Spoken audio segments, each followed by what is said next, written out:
we've shaved it down pretty good with our Dremel.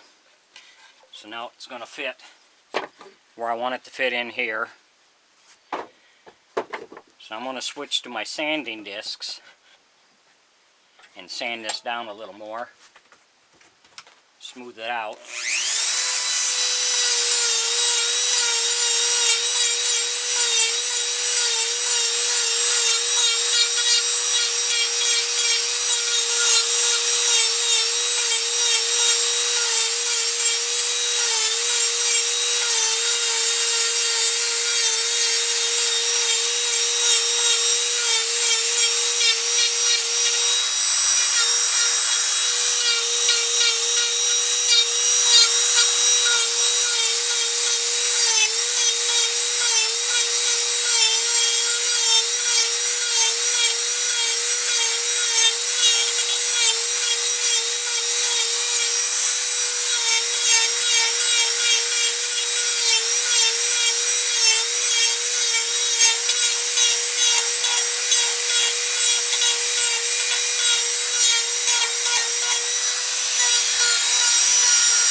See, we're smoothing it out pretty good. We'll do the same all the way around it, and then we'll take our palm sander and go give it a once over on that also.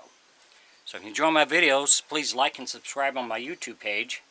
I would appreciate it. Thank you.